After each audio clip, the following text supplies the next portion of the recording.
Just wanted to let you know that there's currently a sale going on for monkey money in battle points in Battles 2. And it looks like this sale will be going on for the next 10 days. And if you do plan on buying something, don't forget to use my code Boltrix when purchasing an item. In order to enter my code, make sure that you're in the shop tab and then click on the creator support icon in the bottom right. And then simply enter my code here, but don't forget to click the confirm button. If you do use my creator code, thank you so much. I really do appreciate it, and happy holidays to everyone out there. Let's get into the video. Today is episode 4 of the Rags to Riches series. The series where we start on a brand new fresh account in the Red Balloon camp, and our end goal is to make it to the Hall of Masters. We're currently in the White Wasteland, but our goal for today's video is to get to Lead Dungeon. So without further ado, let's get it. And it looks like our opponent's going to be starting off with the Wizard as their first pump power tower, whereas we instead are going to be starting off with the Tack Shooter. Yes, for once we're not using the Dartling Gunner, ladies and gentlemen. I saw your guys' comments and you guys are tired of seeing it, but truly the reason why I was using it is because it currently is one of the best towers in the game, and with this series I wanted to show you guys the best of the best strats and overall the best way to get wins and get into higher arenas. So that's why I was mainly using Dartling Farm Ice, but here and there when possible I'll try to switch up the strategies a little bit,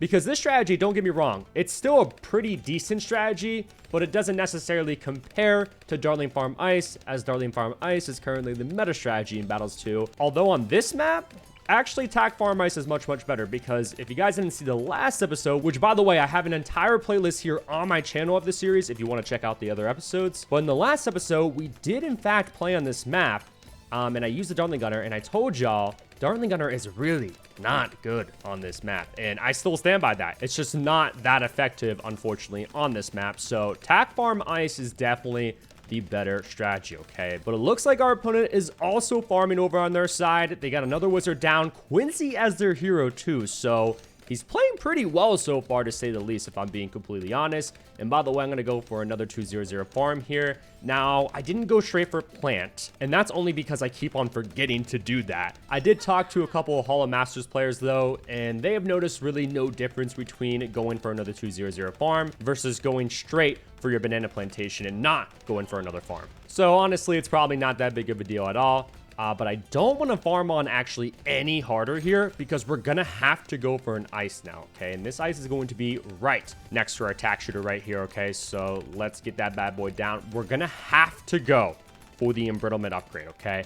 It's pretty unfortunate stuff, but of course the Tack Shooter on its own does not have any camo detection, but embrittlement can de-camo balloons down for us. Ice shards can pop camo balloons, but not de-camo those balloons down, you know? So we want to make sure that we stay pretty consistent here with the Space Zebras. Now, we could just rush them here too.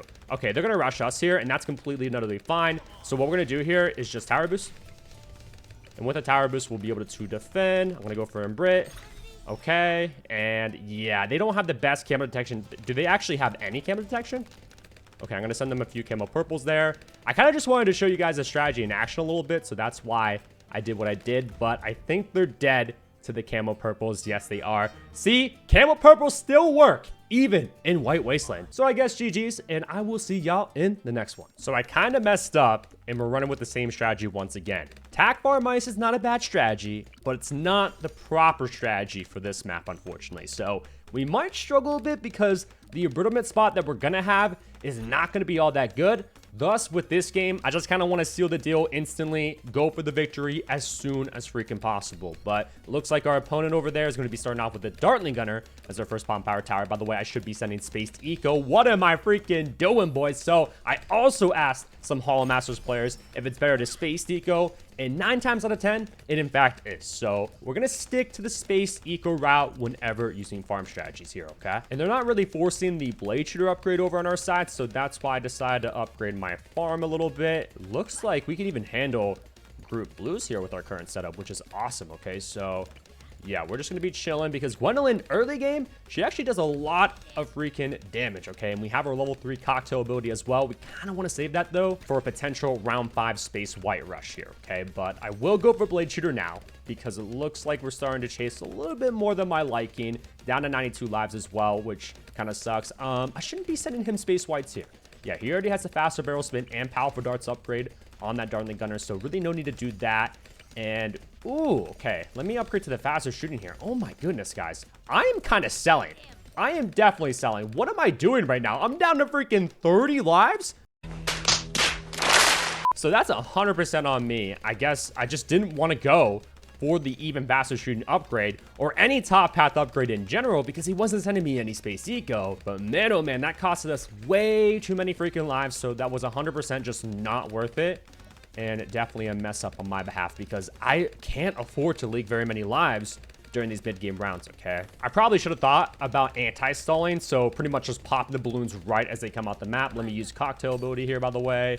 I didn't even target this, so I'll target that in the middle of the map. And I might actually have to go for another tack shooter here. Okay, we're good. But like I was saying, we probably should be anti-stalling. So popping the balloons right as they come out the map since he's using a pure eco strategy thus far. So that these rounds end super quickly. He overall has less money. And I'm going to use cocktail ability again here. Okay, I probably didn't need to actually right there. It's all good though. We have the ice shards ready to go. I'm going to go for another ice back here. And the reason being is because we can eventually upgrade this to an icicles if necessary. Okay, it looks like they're even struggling just to these space zebras right here. They're upgrading the spike factory. Yeah, spike factory is not a mid-game tower, so go ahead and just take that. I'm going to balloon boost that as well. He could technically maelstrom. Okay, overdrive is not going to save you, my friend. And that is, in fact, going to be another easy victory. Okay, screw it at this point. We're going to keep the trend of using tack farm ice because it's honestly, again, not a bad strategy. But on this map, yeah, Dartling is going to be a better pick, but we can still secure the victory with tack, okay? And there he goes with the Ninja being his first pop power tower. Quincy being his hero as well. He's not even sending us a singular balloon. See, like, how do these players make it even to White Wasteland without sending a single balloon? It's honestly mind-boggling to me because you have to send eco, whether you're not farming or you are farming. Eco is super, super crucial in Battles 2. So if you're not ecoing, you don't have money. And if you don't have money, you can't send rushes, you can't upgrade your defenses, just all of the above. So yeah, I don't know how this guy is up here, but we're going to continue on ecoing. Oh, he's finally sending us some balloons. Okay, so this is where we go for the blade shooter. And dude, I'm doing a mistake again. Why am I sending group deco?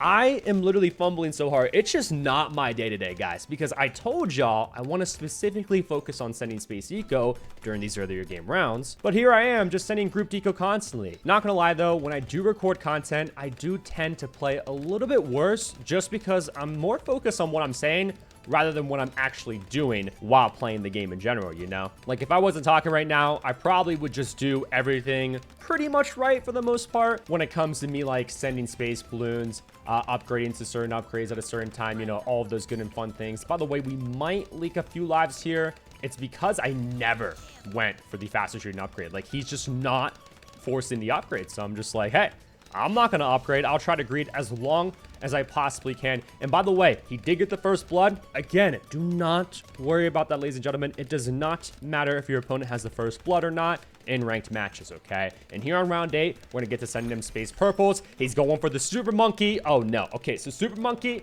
don't get me wrong, fantastic tower. Is it a early game tower? Absolutely not. You do not want to be setting down a super monkey anytime during the early game rounds or even the mid game rounds because it's just such an expensive tower. And during these early to mid game rounds, you don't have the money in order to upgrade it. But I do have my tack shooter in my ice shard spot, or in my embrittlement spot, I should say. So that is a bit unfortunate, but it's fine. It should still do us fine. And I do plan on once again ending this game here on round 11 if possible. Okay, so it looks like the space zebras are giving them a few issues. I didn't even upgrade my ice, by the way. Okay, so let's get to immediately rushing. And let's balloon boost that as well because they've barely been sending eco this entire time. They have 3 magic towers down the map. They can't pop purple balloons. And we get another easy round 11 victory. There's actually no way that we once again got a Moab Pit player for our last opponent. If you didn't see my last video, we got a Moab Pit player for our last opponent. So the fact that this happened again is kind of crazy. But this time around, I'm going to have to use the Dartling Gunner because I got to be on my A game. All right, ladies and gentlemen, we're going to be locked in this time. I'm really going to focus up. We're going to make sure that we do everything in the proper way, like ecoing, you know, going for certain upgrades, all those good and fun things. He's tower boosting to group reds. Oh my god! He's tower boosting to group red. He's a Moab Pit player tower boost. I'm so confused. How? Why? No. That is not the proper play, my friend. But let's get to send him space greens here. He's going to have to go for the fastest shooting upgrade, of course. He's also sending us space greens over top of the reds there. So that is the proper play. So well done. But let me go for Gwen right there. She should definitely be able to greatly help us out against all of this. And can we go no lives lost? I don't care if we don't. And yeah, it looks like we're going to get overran just a bit, but it's all good. So if he stays consistent with the Space Deco during these earlier game rounds, I'm going to probably have to go for the powerful darts upgrade on my Dartling Gunner here. Because Gwendolyn, although she's a fantastic hero during the early game rounds, she won't solo against like Space Yellows, for example, okay? But for whatever reason, our opponent stopped sending Space Deco and just Eco altogether. I don't really understand that play. We're just going to continue on sending Space Yellows. The reason why I don't send Space Pinks, by the way, is because if you take a look, Space Pinks give you the same amount of eco as Space Yellows, but Space Pinks also cost a bit more. So Space Pinks wouldn't force any sort of upgrades over on his side. Thus, it's just a waste of money to send them, which is why we are not sending those. Although you can technically send the Space Pinks a bit faster, but pretty much all Space Eco, you can't really send all that quickly anyway, okay? So it's like hardly faster, but let's go for the powerful darts upgrade. And are we able to fully defend here? Maybe if I have Gwen on strong. Oh wait, oh my god, okay, that was not good. That was not good. Let's have her ability more towards the... No, wait, actually, we're going to want it more towards the back of the map, I think, okay? And I didn't go for another farm. Okay, let's go straight for plantation this time, then. But there they go with their next pop and power tower, being the mortar, okay? Oh my god, we are not able to fully defend here. Gwen, come on. Okay, so we have to go for the faster barrel spin. There's no ifs, ands, or buts about that because we ended up leaking down to 56 lives. Oh my god, okay, that hurts a little bit. And there we finally go for our round 7 plantation. I don't think that's all that good, but nonetheless, it's up on the map. And they still have yet to even set down Pat Fusty, which is their hero. So I'm a bit confused on that, but there we go for the banana plantation. And I'm not gonna go for any more farms. It's just gonna be a bit too risky because we kind of are down bad when it comes to our life count. And I want to have our ice ready to go. So let's get it right there. Perfect. Round 9 is here as well. So let's get this in the young man Space Zebras. Although they're going to be fine against Space Zebras, but we're sending these at the same time to also increase our eco, you know? I really like Space Zebras because they're a pressure send, but also they increase your eco by quite a bit. So it's a good overall send. But now we're going to switch back over to Space Purples just because I'm kind of nervous here because our opponent might just rush us here on round 11. So I'm going to go for another Dartling Gunner more towards the back of the map as well. And then can we even rush him? Like, he's got Mortar. Guys, Mortar is cracked during the mid-game rounds. So I don't know if we can necessarily rush him. We're going to try with like regen rainbows and stuff because I feel like zebras and purples are going to be a bit too easy for him to handle. Okay, so should I just go for the powerful darts here? Oh, and there he goes for Pat Fusty finally. He's not sending space rainbows either. That's a big no-no. You definitely want to take advantage of the fact that space rainbows can be sent because they're super efficient. Let's get to rushing this guy, okay? A few regen rainbows and then purples all over top with some zebras as well. Because although Mortar's good, it can't defend against everything, right? And he ended up tower boosting. Okay, so with the tower boost, he was able to defend. Ended up taking some lives, though. Now, if we do re-rush, he can just Maelstrom. Okay, so there's definitely something to note. He just went for an overdrive, though, so I don't know if he's actually going to Maelstrom here. So let's balloon boost that. And then purple's over top. Let's see if he can defend that. He might be able to, guys. Mortar's cracked. Wow. Okay. All right. That's fine. It's absolutely fine. I guess we're going to have to be going a little bit later with this guy. I don't know, man. I'm still really freaking nervous because we have Gwendolyn as our hero and not Fussy the Snowman because Fussy the Snowman is just far freaking superior, okay? I probably could upgrade to a farm, but it's about to be round 17 here, though, at the same time. So maybe I shouldn't. We're just going to consistently eco, and they're going to be absolutely fine against Moab class balloons here in round 17 and round 18 as well. We might then have to go for an HRP over on our side, okay? Which... that really sucks, man. It just really sucks. But it looks like they're still ecoing yellow eco, though. I'm not too sure why they're sending that. They should definitely start sending pinks. But the second that they stop ecoing is the second they're going to be rushing us, okay? So we have got to be ready for that. Okay, we're going to stop here at 2002 eco. I over ecoed a bit, but it's all good. We're we're going to be going for a marketplace right here, just in case I need to sell this. This is why we're going with this route. Otherwise, I'd be going for another banana plantation, but our defenses are really, really bad right now. It's just that this guy, he just refuses to rush us. So I'm not complaining at all. Don't get me wrong. I'm just nervous at the same time, you know, because against like a BFB, for example, we're going to really struggle to that, actually. We might even have to go then for a balloon area denial system, although that's a super expensive upgrade at the same time. Now, we are going to upgrade to the banana research facility too before round 19 ends, because here on round 20, we get all of our bananas all at once. So we definitely want to capitalize on that, you know, and let's make sure that we can actually pop this down here too. I thought about maybe, should we send him a fortified BFB here? Yeah, let's do it. Let's freaking do it. Let's make sure that we pop out that Moabler as well. And we were good. He should be fine against this, by the way. Okay, this should be a pretty straightforward defend. Is he sending us anything right now? Okay, yeah, he's equaling with whites. So I'm going to go for probably a central market here. And then once round 22 hits, we're going to send him a ZOMG, okay? All right, just use level 3 ability, which barely buffed any of his tack shooters, by the way. Let's send that ZOMG. This will force level 10 ability on Pat Fusty. And he's going to have to worry about the insides, though. And he still even has to worry about this fortified BFB here down the Moabler. He's going to have to tower boost that. You have to.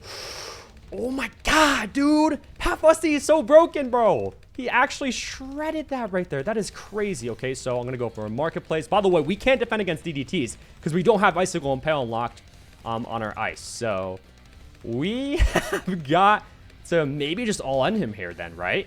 Yeah, we probably should. He stopped decoing. Okay, so yeah, I'm going to send him a fortified ZOMG here. Yeah, because I can't go to round 26. I quite literally can't, or else we're just going to be absolutely screwed. He's going for, like, more Maelstroms and stuff, okay? So I guess that's good, because it looks like he's, like, starting to panic a little bit. Let's send him another fortified ZOMG here now. We got to have money on hand, though, for a potential counter.